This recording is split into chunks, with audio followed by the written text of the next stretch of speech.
We see a world where there is a direct revelation of truth through our intuitive and spiritual nature. Good morning.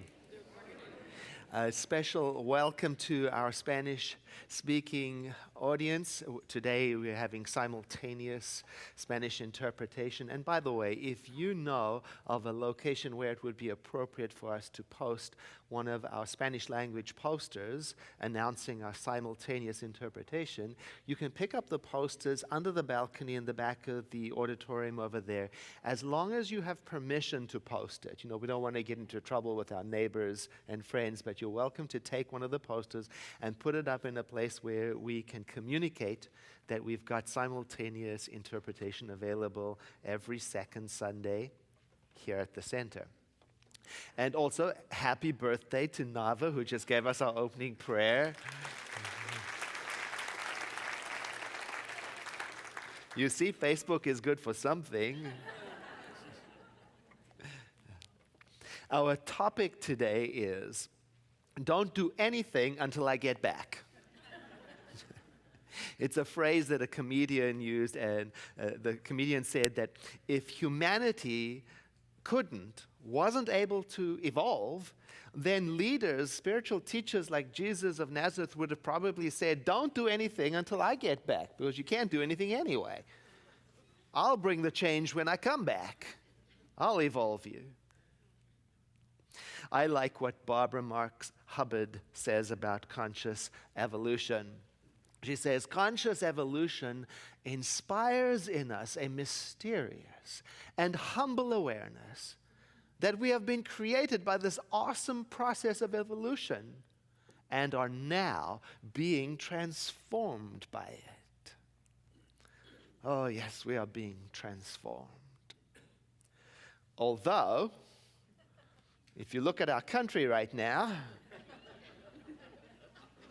and our election process, it almost looks like it's taking a step in the opposite direction of evolution of consciousness. You know, as I look at it, I look for these words in our culture. I don't find them. Humble? No. Awesome? No. Transformed? Well, in what direction? Look, it does bring up a question. The question in my mind is, how is a person who calls themselves a metaphysician and is studying truth teaching, comes to the center, how ought we to think about all of this? How do we deal with it? And you know, some people, it looks like they're taking the advice of the comedian. They're not doing anything until something happens. Until somebody comes with clear instructions. See, I think they didn't realize it was a joke. To me, the way of conscious evolution, it seems that to evolve, I've got to get involved. It's not a spectator sport. One of our sister organizations, Unity, the Unity leaders put out a published guide for conscious voting. And really, it could be a conscious guide for life, decision-making in life. And they said that the first act of a conscious individual is to participate. Their opinion is that if you and I do not vote, we are putting our collective future in the hands of those who do. And that's like asking a blind person to drive the car that is carrying your family and friends and loved ones. Conscious evolution, I mentioned last week, is about waking up more and more to what is available to us in the spiritual life, rather than sleepwalking through life, waiting for someone else to make a decision, and they will. It's about becoming more and more aware, not less and less aware. And I think the challenge with becoming more and more aware is that it gives us more and more options. And with more and more options, there's more and more to consider. Things get complicated, and I can see how some people feel overwhelmed by that and may even think it's preferable to go back to sleep was better off when I didn't have to think about it. And hide out, they hide out, while the business of nation crafting gets handled by mob mentality. And mob mentality is characterized by less and less awareness. So why get involved? Well, because as a person who is striving to live a spiritual life, who is a metaphysician, you already know that you have the opportunity to contribute with your consciousness, contribute to what is going on by bringing into play oneness and unity and compassion and empathy and kindness, because your involvement is how the direction of evolution is set. You know that. Why get involved?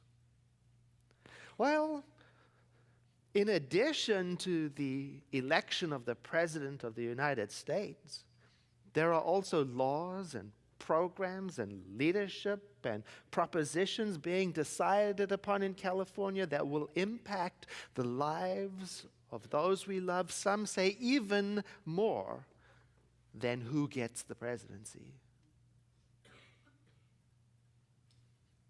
We'll be setting things in motion, empowering people to implement, change, act upon our decisions.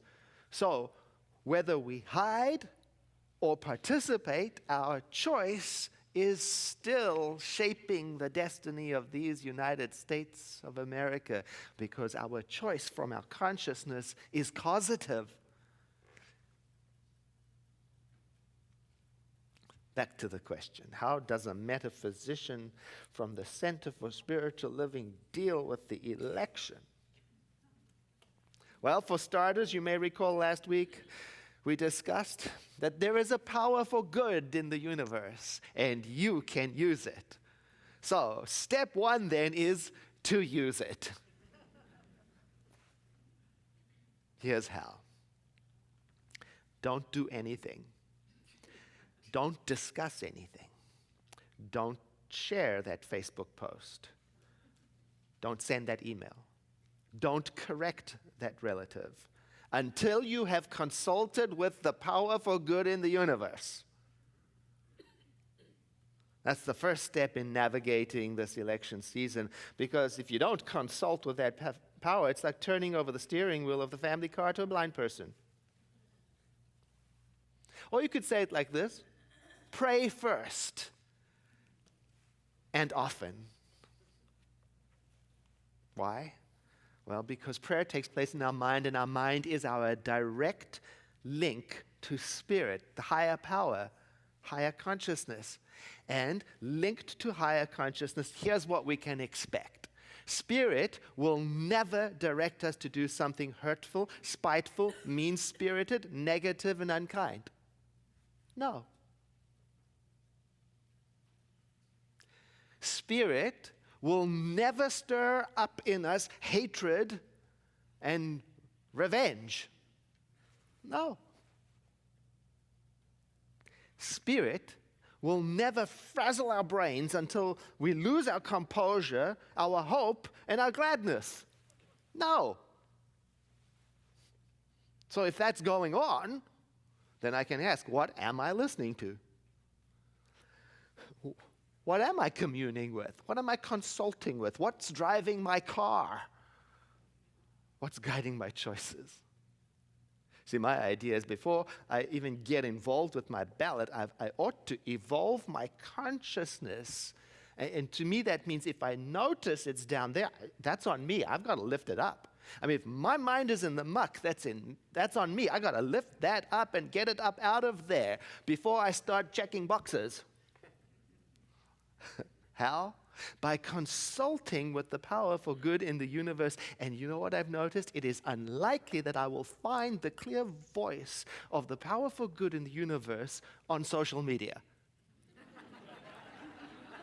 Did you notice? Probably not even so much on the news or on talk radio. I mean, that's good information. That's wonderful. But for me to consult with Spirit, I'm going to have to look for it where it is, deeper within, in the silence of prayerful consultation with the divine.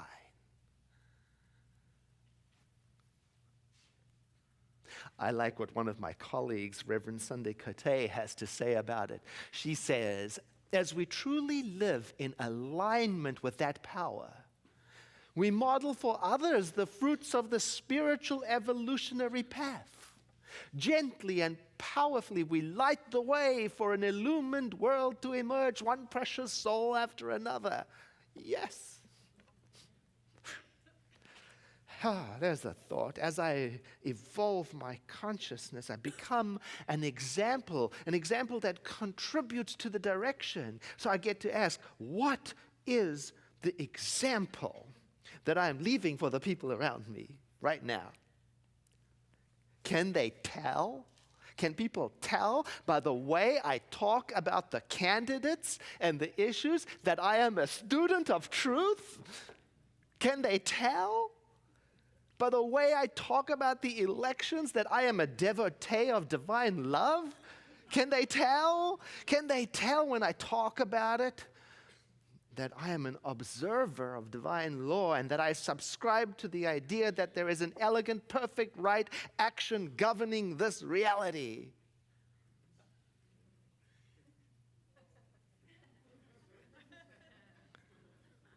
Can they tell? What's my legacy? One way of leaving an excellent legacy is to educate myself and get clear. That's the step 2 of conscious personal evolution when it comes to elections or relationships or job or anything. Get clear for yourself. Open your eyes. There was a time I had to inject medicine into myself because it had to be done so regularly. I had to carry around the hypodermic needles, and I'm a little squeamish when it comes to needles. I don't like that at all. So I asked a friend of mine if he would administer the injection for me, and he said yes. And so we we prepared the hypodermic needle, and he takes it like this, he goes, and I said, no, absolutely not. You can't just jab around in the dark. No, you have to open your eyes if you want to be helpful and conscious. That's how you do it. You got to open your eyes. So I had to learn to do it myself. And that's what I have to learn now. Educate myself, especially on the difference between an opinion and a fact.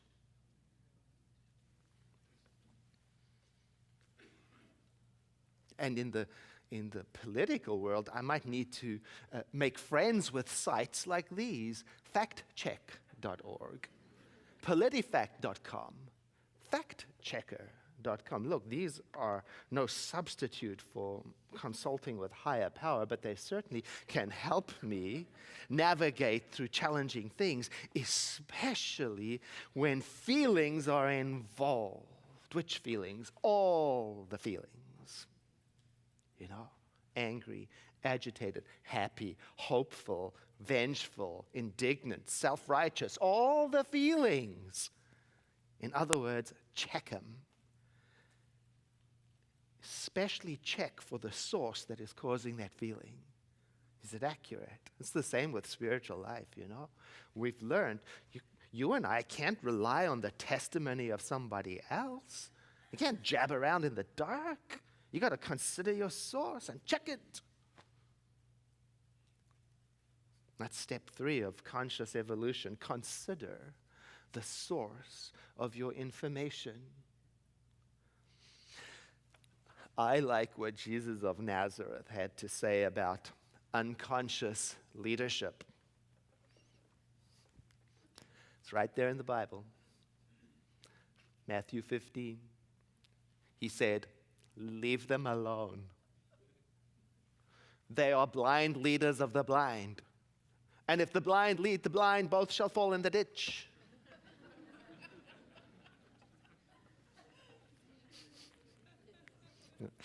Everyone has conscious and unconscious biases, everyone, newspaper reporters, teachers, ministers, friends, mothers, fathers, everybody. So I get to exercise some care that I don't become so saturated with other people's unchecked passion that it stirs me up into confusion to the point of paralysis. That's on me. So I got to gather information at a pace that is right for me, verify it, evaluate it so that I can sit with it in holy silence and make my decision from that core, the self of God within, available and shared by all.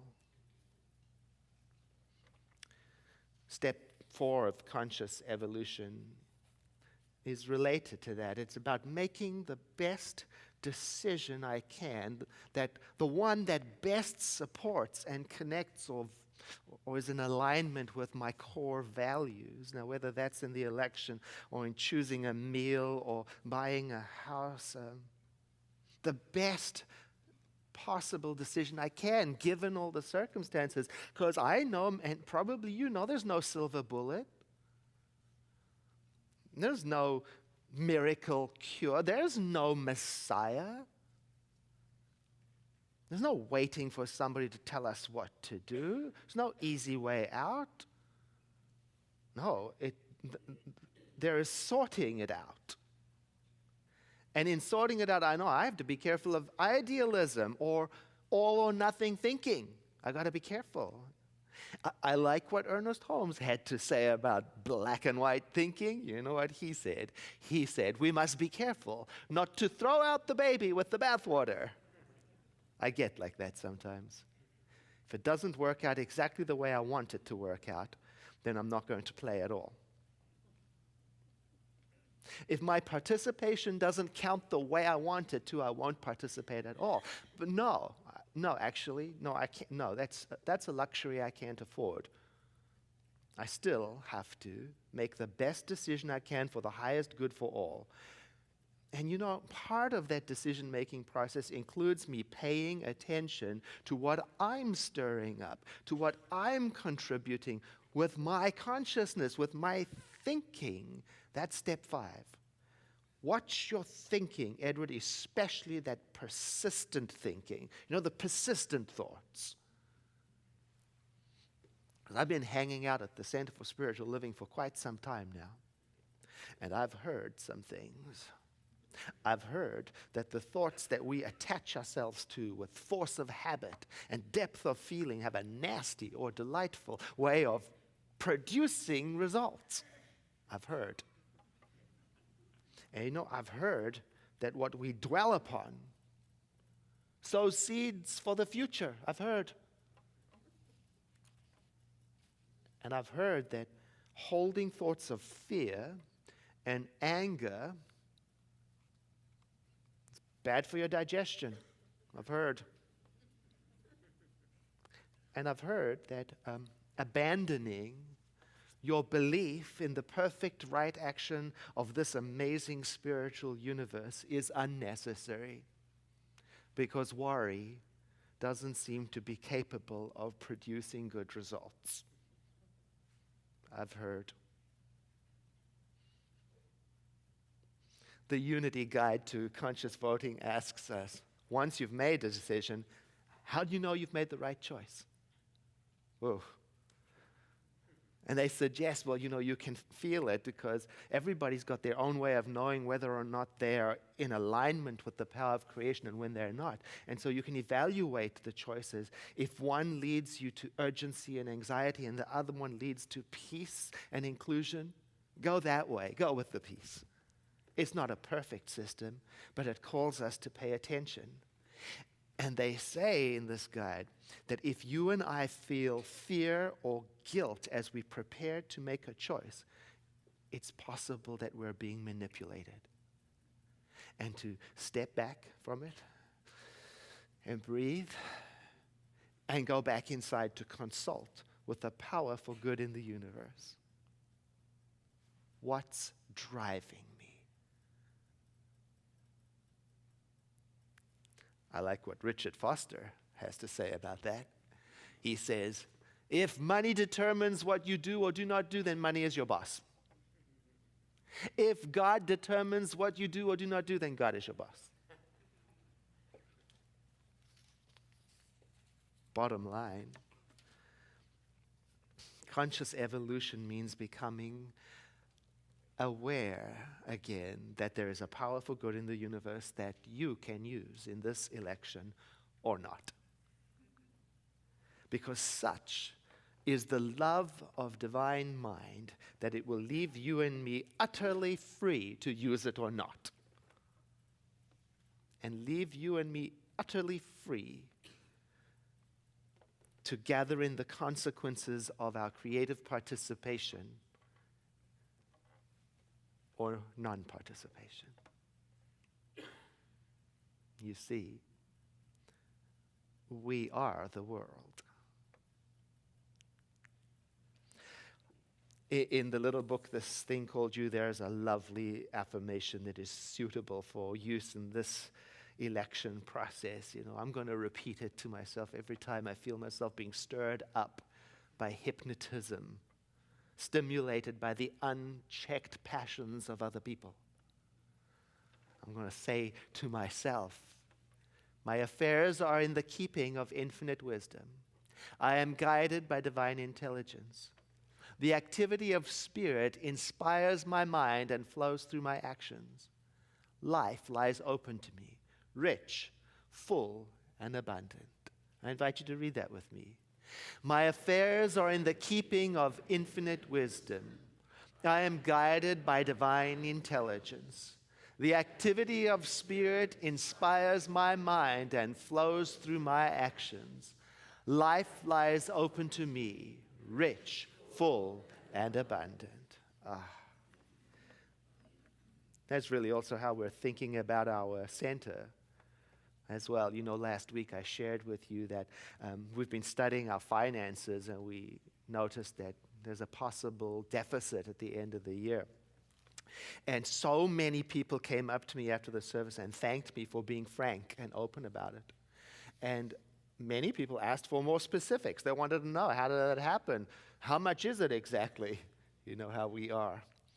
And as I said last things, we're not panicked. Things can change. We've still got almost 3 months left. But still, I wanted to respond to the request for more exact information, so I did some working out, and I found out that last year, 897 people attended Sunday services on average every week of the year.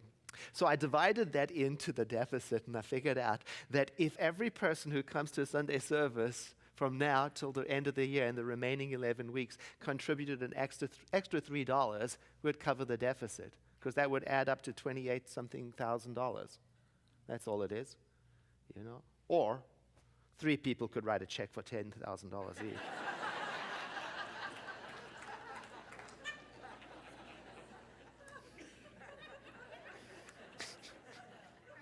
Or 10 people could write a check for $3,000 each. I don't know. It's easy. But somebody asked me, you know, Edward, is it because giving is down? And I said, no, it's not. Actually, you have been really very good with fulfilling your giving promises. You know, we have one of the highest fulfillment rates in Centers for Spiritual Living of people who said, I'll give X amount of dollars, they do it. That's really wonderful. It's not that. And somebody said, well, is it because spending is out of control? Hell no, it's not. Have you met our COO, Jan Davis? She won't even let us buy a paperclip if it's not accounted for. No, we are very, very well managed. So what is it about? It's all the other sources of revenue. Like our bookstore, you know how impossible it is to compete with Amazon? It's impossible. It's just impossible.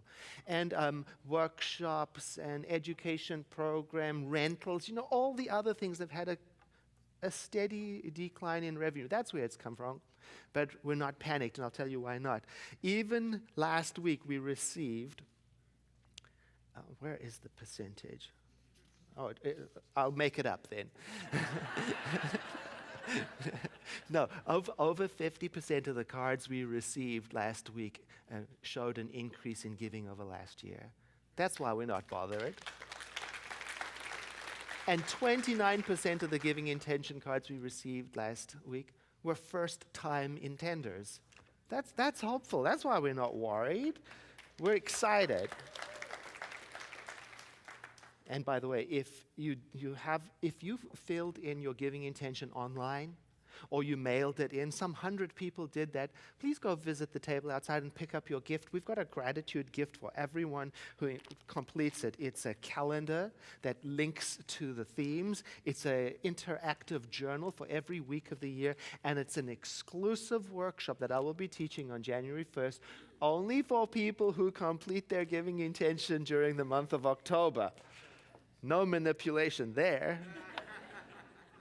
I also mentioned last week that I would tell you about the nonprofit partners that we selected from your nominations. We gathered in all of the nominations and selected organizations that resonate with what we value in spiritual living so that we could partner with them and the wonderful work that they're doing in the world. And these are the organizations we chose on your behalf. The AIDS Life Cycle, supporting the San Francisco AIDS Foundation and the Los Angeles LGBT Center in their work with people who are HIV infected or working through living with AIDS. The Alyssa Ann Rook Burn Foundation, enhancing the quality of life for burn survivors and promoting burn prevention awareness and education. Becoming Independent, supporting individuals with developmental disabilities so that they can become successful employees in our community. Series community project, creating health for people, communities, the planet, through love and healing food and education for the next generation, for our teens. Community Matters, waking up the courage of students and adults to create schools that are safe and welcoming and inclusive.